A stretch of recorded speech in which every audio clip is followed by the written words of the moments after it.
who it is, the horror flick, Digger Ditch, Super Six, Big Mitch. Yeah. And I'm kicking in those with those three O's. And I'm bringing 28 101s because we Vegas sons. It's the Chronicles. And you in the Meadowlands. Yeah, you in the Meadows, man. And you already know what made me. Hubba Dub. Yeah, he a desert baby. You already know 22-inch gold Dana Danes, Big Bolo Yang, and you can't hang. Yeah, you already know. It's a Vegas thing. Nah, welcome to Vegas Chronicles with the host, Super Six Big Mitch. And you know, today, just like any other day, y'all know what we do. Come on, don't act like you new to this. We kick actual factuals without the additives and without the preservatives, like summer sausages and crackers. Yes, sir. And today, shout out to everybody that's been rocking with me. You know what I'm saying? I appreciate y'all. We building this thing brick by brick, man. Shout out to the brother, his name Steven. I just met him. But yeah, we could do the interview. I look forward to it. Whenever you ready, you know, we can set that up, man. Get right to it, man. Whatever the platform is, if it's positive, I'm with it. You can always include me, man. So shout out to him.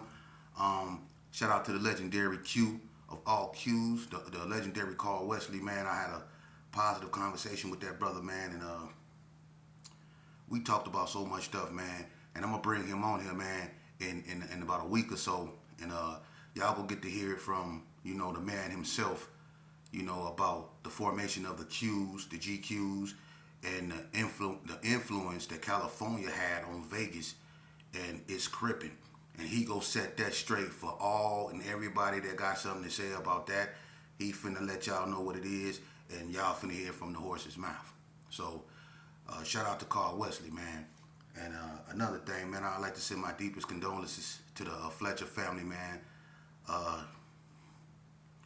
Dirk Wack, one of my little brothers, man. I watched him since he was in Pampers, man. He was a little baby, grew up over there in prison, Zano.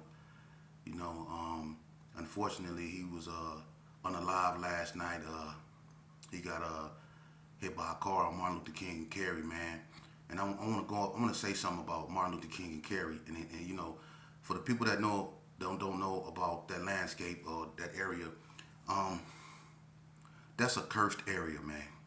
And I would really like if people really try their best to avoid that. It's so many people that's lost their lives over there on Martin Luther King and Carey, especially at Carey Mini Mart. I'm not gonna go over all the people that's no longer here, but that stove since the 80s has been a stain and a thorn in the black community, man. And there's so many young little black boys up over there, you know, that then lost their lives on that little stretch right there between Martin Luther King and Carey, man. You know, Manish, Lil Chris, just lost his life up over there, and it was a few more people. And I'm not gonna go up, into all that, but it's so many of my childhood friends that's R.I.P. You know, just in that area alone, and it's so heartbreaking. You know, I mean, just pray for Las Vegas, man, for real.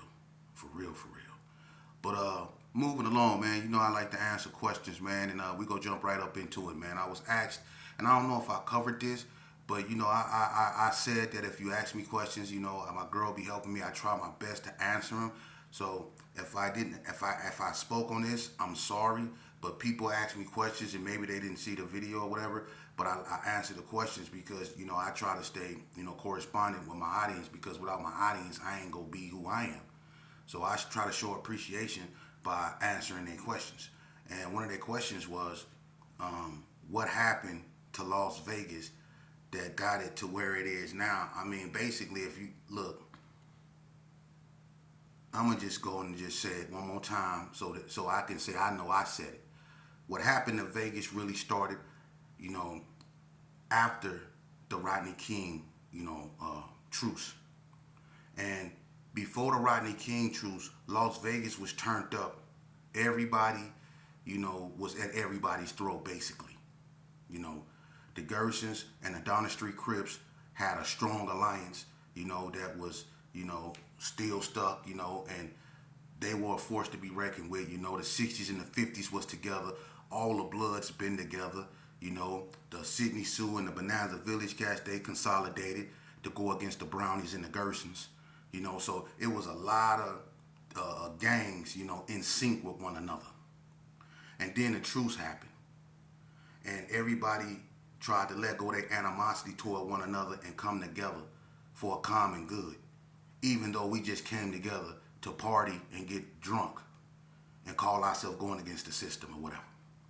But it allowed peace, to prevail in our communities for the first time in a long time. But what ended up happening is, drugs and alcohol, and whenever you come together and you bring groups of people together that's not used to getting along with people, and you bring drugs and alcohol and you allow that to persist in, y'all socialization, eventually something bad is gonna go wrong. And that's what happened. What happened is a fight happened at the Contney Club, and it involved me. All right? And it was between the Gershons and the Donnas. The Donnas weren't known to go to the Contney Club. They club was called the Barcelona. So they weren't known to be in the Contney Club, but hey, this when the Gershons and the Donnas was like this, so it was no harm, no foul. But a fight took place at the Contney Club, right? With me and Adonna Street. Okay? I was full of my package. I was on water. You know what I mean? And I'm gonna tell you something too. When I was on that water, I was lit. I used to have a curl that looked like a perm, for real. My lips were whitish gray, and I had bloodshot eyes. I was a cold-looking creature. I looked like the leader of the Gremlins, Spike, in a trench coat. I swear to God. I was a cold-looking creature on that water, man. But anyway, I'm on that water at the Contney Club. I get in the fight. I got slammed on every kind of part. Look, the dude I fought was about, he was fresh up, his name was Deuces. He was fresh up out the hoop scale somewhere. He about 240, 250 easy. He about my size. And I was about 127 pounds soaking wet. That man slammed me on every look, he slammed me on a car, picked me up off that car, and slammed me on another. And he just went down the line, and did nobody break it up. See, that's what made me mad. So my elbows out there swole, bleeding. Look, he slammed me on every kind of parking lot, right? So, right then and there, it took a turn for the worse. So what ended up happening is I couldn't accept a butt whooping like they did back in the old days. I couldn't accept that. I had to change the narrative. People weren't finna say Sheepdog got slammed on every kind of parking lot. No, that wasn't finna be the conversation. So what I did is I did what, let's just say, Adonna Street lost his life. And I was the culprit. I went on a run. The truce was no longer a truce. And for the first time since Donna Street came out, they were now enemies of the Gerson. And before they went at each other, it was kind of messed up because you got two families that know each other's strengths and know each other's weaknesses. About the clash, and they tried to rectify the situation. The Donna Streets came to the Gerson, and they ran into Freak Dog them over there on the bars, over there on McGuire by Bubba Jack House. And if anybody been in the Gerson, you know what I'm talking about. And emotions was high, man, and they walked away. Freak Dog told them if I did it, they was gonna go to war. It's just what it is. That's my cousin, so he wasn't gonna go against me. So the Donnas was like, oh, it's like that. And so a lot of them was emotion. It was like double C's, no K's. That was a cold diss to the Gersons. It was double C's, no K's. So that's when, everything started to really position itself to crack. And the night I got arrested was the night it actually jumped off. And that's when Freak Dog got shot in the foot, and D-Boy Uncle Jeff, who was standing next to Freak Dog, he unfortunately, he lost his life. Now, what ended up happening is the Donna Streets and the Gersons went to war. And the Parus ended up getting into it with the Donna Streets because, shortly after that, Spanky P from Paru was unalived in an incident that involved the Donnas. So now the Parus is mad at the Donnas, and the Donnas is mad at the Gersons. So now you see how this is shaping up. You see? And then I think Durone from Northtown Gangster, something happened with him, and he lost his life. Now the NTGs is mad at the Gersons. So you see how this shit shaping up. You see, and people like Rip and a bunch of other Gersons, they lost their lives. Then the ABMs, they get into it behind John Lee. You see, so you see how this is shaping up. The Pirus are already in it, and with the Pirus being in it, the West Coast Bloods is automatically in it, the PBs is automatically in it, and the Hood is automatically in it. Because regardless of what happened with the Bloods, one thing about the Bloods since their inception, whenever something involved one of them, it involved all of them. That's why the Bloods was so strong, because they always rocked together. They was always outnumbered and surrounded by Crips and Gersons. So the Bloods always rocked in unison. That's what made them such a powerful force, and nobody really can, just do away with the Bloods, And so things started spiraling out of control. Then the Backstreets came out here, okay? And Dragos from the Gerson lost his life, and a whole bunch of more people. So now the Backstreets and the Bloods is into it. The Backstreets and the Gersons is into it. So it's just a big old war, you see? And now, the 40 blocks got in it because Wayne from 40 block, he was popped. And his girlfriend was unalived. So now the 40s was up in it. So you can see how everything started to spiral out of control. And when the NTGs went at the Gersons, that was so brutal, And then you got the Donnas coming. You got the ABMs coming.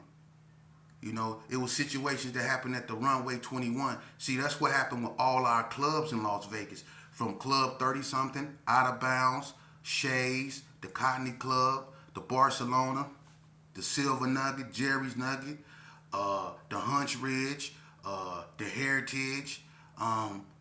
It was so many different clubs. I don't know if I said the wrong way, but it was so many different clubs. Frank's, Tarks. You had all these different clubs. They all got shut down. Larry Vila's, Seven Seas, they all got shut down. The Lucky Club, because of gang violence. We don't have no clubs in Vegas no more. We don't. And we had so many of them, didn't we? We don't have no more clubs because we as gangbangers went up there and made it unsafe for people to come up there and have a good time. Look how many people lost their lives at the Cottony Club. Look what happened at Shays. My cousin Big D, he lost his life at Shays. They had that all on camera when the North came up there and let off about 84 rounds. It was on, man. And all this impact was coming toward the Gerson. The North consolidated. They all came together and found out, you know what? We just go in these Gersons and go at the West and the Blood, and the West consolidated and said we go in the North and we're gonna go at the North. And these two group of people went at each other, and Vegas was at its worst. And I'm gonna tell you something. It don't matter how big your gang is. It don't. Whenever you have an intensity of gang violence that acute, when the Gerson was getting all that blowback from the North, from the NTGs, from the Backstreets, from the Donnas, from the ABMs, the villains, everybody coming at the Gersons and the Bloods, but they coming at the Gersons. It takes its toll because everybody wasn't out there participating. It takes its toll on any neighborhood. And that's what happened to the Gerson. All that war, it sent a lot of them to prison, and it sent a lot of them to the cemetery. And that happened all the way around. And see, it even got worse. Because when you move up toward the 90s, the late 90s and stuff like that, then you get into when the North actually turned on one another. And then you had White Street versus Donna. And that in itself was probably the worst war between Crips and Northtown. Wasn't nothing more brutal than Donna Street versus White Street, man. That was horrible. You know, and everybody started turning on one another. It wasn't the West versus the North no more. You had Northtown family, then you had another Northtown clique that they broke up. You know, even in the penitentiary system, you seen like a split. The White Streets went rocking with the Donnas in the joint because of what was going on the street. You see?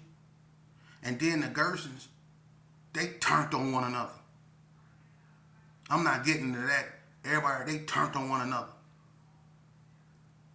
You see? That's what happened to the gangs in Vegas. And then when the Gersons turned on one another, it was so bad for them because they was going through so much and they was losing so many members.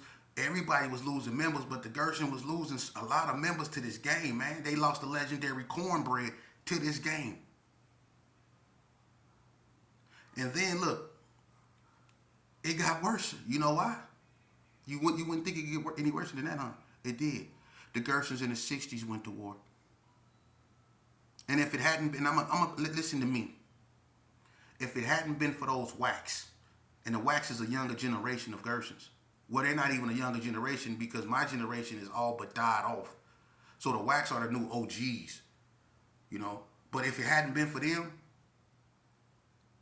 60s in the Gersons, they for real. The Wax is the one that, you know, I'm not gonna say nobody won nothing because there's no winners in stupidity. But the Wax is the one that got the 60s up off them Gersons.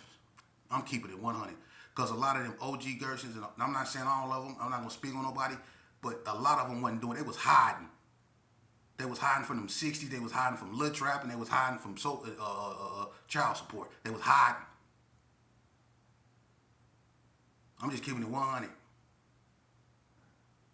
So all that right there, that's what happened in Vegas. And then I'm going to tell you what was the final nail in the coffin. Because this what sealed the fate of my era is when the feds came in and indicted the Rolling 60s.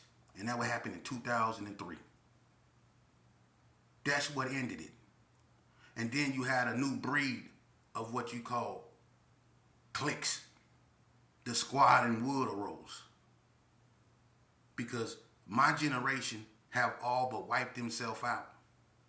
And as you can see, we still withering away. So when I talk to someone like Carl Wesley, and me and him touch bases, and we can go back to how it used to be, when we were all, you know, even though we didn't get along, he'll tell you, and he gonna tell you, I'm gonna let you hear it for him. But it's sad when you look back upon what used to be and what is now. It's so sad because so many of us is gone, and then you got people from other states, no need to name nobody, but they downplay, you know, Las Vegas like we just casinos and strip clubs, and they don't understand that the mothers out here, is some of them that don't even come around and ain't even spoke. They just sit in the house with bags under their eyes because they buried all their children to gang violence.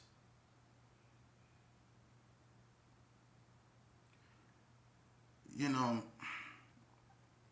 I used to sit back and be proud of what I thought, you know, I was doing.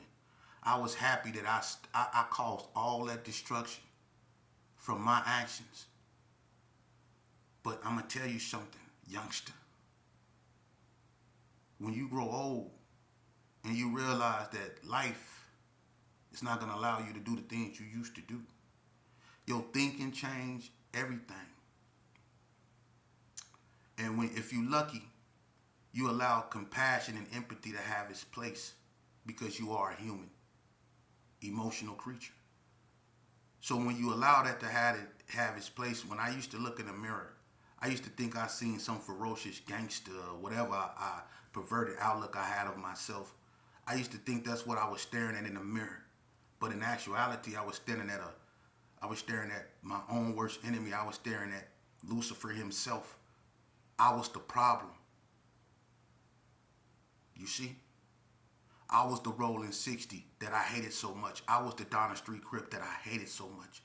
I was the blue rag that I couldn't stand. I was the stain on society. Me. You know? So I had to deal and subdue me to be able to sit in front of you to give you the real about this game and why you shouldn't play it and what it did to me and my generation. Listen, we want to blame everything on law enforcement. It's some mishaps that happen. It's things that shouldn't have happened. But we got to look. That's microism versus macroism. We got to really look at what we've done. Because I'm gonna tell you something. The stuff that we were out there doing. Look how many clubs. Every club that I named y'all about 15 clubs, and they all closed down. And they not closed down because of anything other than gang violence. They had to close the Barcelona because all kind of stuff was going on up over there, man. And I'm gonna tell you something about, neighborhoods. And they ain't gonna name no. When y'all have functions, right? Or when y'all have a meeting and y'all trying to put things back together because you got too many homies doing bad things to other homies, right? And y'all had this meeting and y'all want to so-called clean up your backyard. But at this meeting, you got dudes with the attitudes that ain't nobody disciplining me. You got dudes that ain't nobody finna, I'm not no fighter like that. That's what they think. I'm not no fighter like that, and I'm not finna let one of y'all jump on me because y'all think that I act a certain way or I did something. You got youngsters with their mentalities and people with their mentality. Ain't nobody even put their head on me. So when y'all have y'all meeting and y'all say, well, look, this is the situation you got to be dealt with. Well, that person ain't feeling that. And he came ready. So a situation happened and the matters get worse and somebody else lose their life at the meeting. Now the whole neighborhood tore apart. You see, that's what's going on in Vegas. And for the cat that keep coming on my platform talking about Hispanics run Vegas, dude, go get an education, man. Run to school and go get an education. The Hispanics out here ain't even feeling what you saying because they trying to listen. The real Serenos, the real Southsiders, man, them dudes trying to raise their families, man. This stuff played out. I'm being so 100 with you. I don't know what's going on in Cali. I'm not from Cali. I don't hate on Cali, but I'm from Vegas, homie. My sister from California. I got partners from California. Shout out to California. But I'm from Vegas, man. I speak on Vegas. And listen, out here in Vegas, the most dominant gang is the police. Okay? But if you want to talk about stupidity, the blacks are the most dominant when it comes to gangs. The Mexicans never been deep like that. To push an agenda. So they don't run nothing out here. They never did. The Donnas in the hood run Northtown. Them the big two in the north. And White Street might got something to say about that. So with the ABMs, when it come to that, And the west side is the west side. The Bloods, that's their area. The Gerson had their area. So on the 6-0s had their area. The west side was the west side. Don't nobody say we run the west side. Because everybody got touched and everybody went to funerals. For real. So don't nobody run nothing, and that's the truth. So don't come on my platform trying to start, racial tension, man. Go somewhere else with that, man. Go to Dub's platform where they cater that stupid stuff. We don't do that up over here. We don't got that up over here. Ain't no complexities, ain't no superiority, none of that. For real. I just told you who the hardest gang in Vegas is. It's the police, man. Because they're the only ones that don't run from nobody. But everybody run from them. So that speaks for itself. We don't handcuff them and throw them in the back of the car. They handcuff us and throw us in the back of the car. We don't go in their pockets and ask them if they got anything sharp that'll poke us. But they ask us that.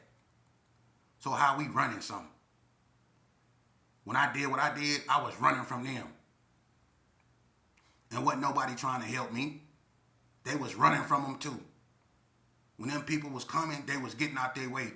Man, my mama told me, Hey, homie, my mama told me she don't want me hanging around you no more, man. She tripping, man. Man, go on, man. Excuse me for my allergies, man. I don't know. But anyway, yeah, man, don't come on my platform with that. What happened in Vegas, man, is sad. The Hispanics out here, they went through what they went through. The GQs and the Sanchucos, they homeboys. Newsflash. The Sanchucos didn't get their blue rag from the Sureños. The Sanchucos got their blue rag from the Crips, the GQs. Ask 'em. And the little locals wear black rags. I wonder who wore black first. You see, the Nevada Hispanics are more influenced by Nevada than anything. Now, I don't know what's going on, and I don't care because if it ain't positive, it don't get my attention. But now you know what really happened in Vegas. I don't speak on Squad and Wood because that's not my era. I don't know nothing about that. I don't know nothing about clown dancing. I don't know nothing about none of that. But I know one thing. Kerry and Martin Luther King is cursed. Stay away from that store. I've lost so many friends at that store, and I'm going back to that because I really mean it. That store, I swear to God, I need to boycott that store, man. That car wash, it's new owners. I'm not saying nothing bad about that. I'm just saying in that area up over there, it's cursed. Myron from 40 Block, Richie Rich, all